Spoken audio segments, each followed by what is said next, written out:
Hi friends, welcome to part 5 of my response video to Jubilee. Now, if you haven't seen the Jubilee, Can You Stop Being Gay?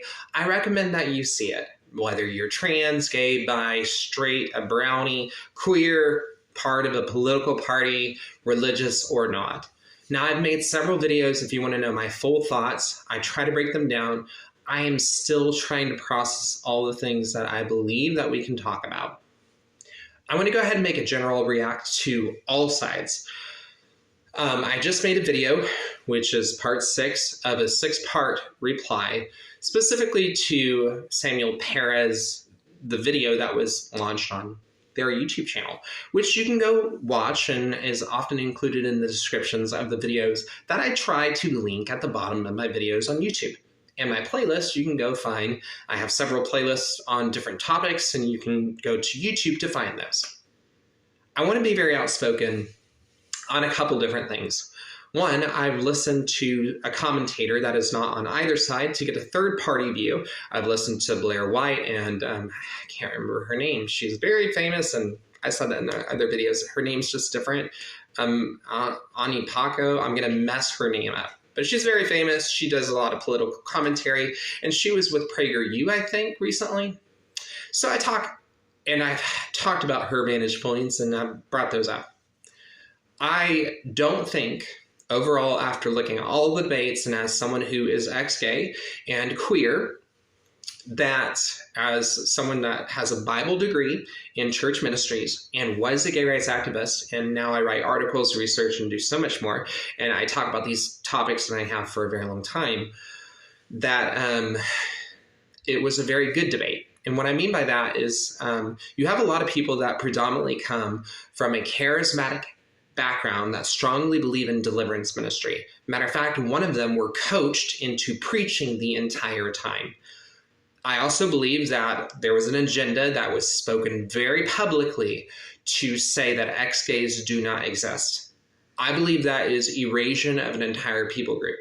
It's not acceptable, and regardless if you believe that homosexuality is a lifestyle orientation, sexual preference, or more, or if you believe it's sin, people should condemn what Brandon, who is on there, says, because he makes pseudo-claims of history, pseudo-claims of psychology, and Candace, which I have talked about several times, makes a comment on her react of saying, how the fuck am I supposed to hug ex-gay people?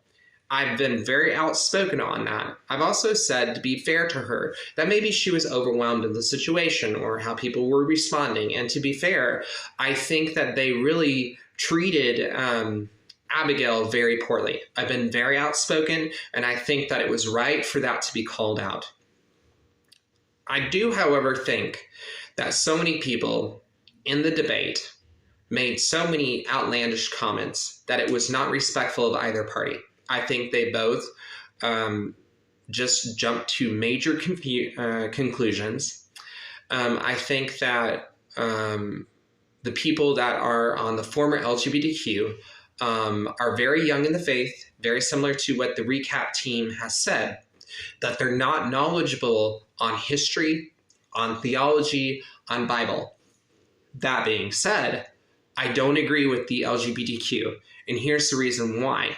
They make claims that unless you explore, you won't have happiness. You won't be content, that you can't go on a journey of exploring heterosexual feelings because that apparently means you're not going to affirm your identity. Though that's the largest issue I had with them. And I've been very outspoken on the pseudo claims that are done by progressives when they start to ignore hundreds of years of early church history and ignore at least 10 theologians in early church history. They like to talk about the word homosexual, and they like to talk about it in a certain way. And then they combined fields of study into one statement. They're combining history, psychology, sociology, therapy, pharmaceutical, and they're making all of these claims, jumbling up terms that are liberal and are not widely accepted by everybody. And they're expecting that their standard that they hold, which is a newer idea, and most of those claims are still debatable and have been debatable. And the conservative field are doing many studies. They ignore several queer studies and several reported studies by the psychiatric institutions and mental health institutions that prove that we do not know that a person is absolutely born gay. And we do know that there might be some contributing factors, but sexuality is not a definite, meaning people can change for a variety of reasons. Because they blatantly ignore this, they are doing irreparable damage to people, regardless if they believe in God and regardless if they believe it's a sin. They stop people from going on just a general exploration in the opposite direction. Now, I think Gonzalez had talked briefly about that, and he had talked briefly about what it's like to be with somebody outside of your gender ideology. And to a certain extent, I believe that. I think it's unkind to not be honest. I do think also that Abigail took things incredibly personal, that when people are just talking about bodies being deformity or having a disease or an issue in DNA that causes medical issues and conditions like the ones that Abigail are facing and exist with, that are very vital and very important conversation, like Abigail has said, it's really important to bring that up.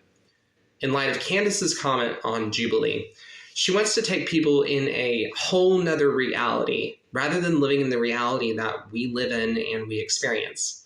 When people do what the recap team does and say that our experiences are not as valid as theirs because we're not studied, we don't know history, and so much more, I personally know history. These people have not studied that out, and it's right to call that out.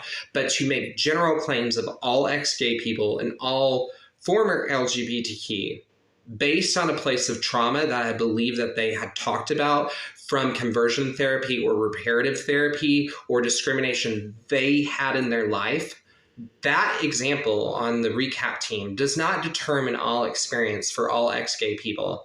And I find a huge issue with that. The largest issue that I find with it is when they say that this experience is exactly what you'll have and we know better than you. What's the reason that you know better? And how do you define what's better for people's lives? What defines happiness for me is not necessarily the same as it is for you. The largest thing that I believe that this does is it discriminates openly against people who are ex-gay or go on a gender experience or journey into heterosexuality that may have never had desires for the opposite sex and wonder about it. I feel that a lot of the gender affirming rapid therapy is really dangerous because it does not give the same opportunity. Because of these reasons, I believe gender identity, sexual identity, and sexual preference, you can be ex-gay or former LGBTQ, and that is a gender identity, a gender orientation, and a sexual preference. Those terms are debatable completely. All of those terms are new terms that are constantly being studied and constantly being changed. What I believe this will launch forward in our society is actually talking about conservative queerism. Conservative queerism falls under the categories of ex-gays or former LGBTQ, and it also talks about the idea of transsexuals or transgenderism. I believe that all is protective characteristics that a person needs to have protected by law, and that the LGBTQ crowd, that of progressive, really socialistic ideology of universalism or humanism or egoism, which I believe is evident in the Jubilee film, as Brandon leads people who are Christians in the church that he leads people as a spiritual leader while not being of the same worldview or religion. He has the ability to pull from morality, but at the cost of that, he doesn't actually have a divine connection like Candace does, for example. And I believe, as I've cited, that she uses experience to define divinity. overall, I hope I've given a balanced take. What are your thoughts? Leave comments. And until next time, my name's Shnon, a previous gay rights activist, and together we can make the world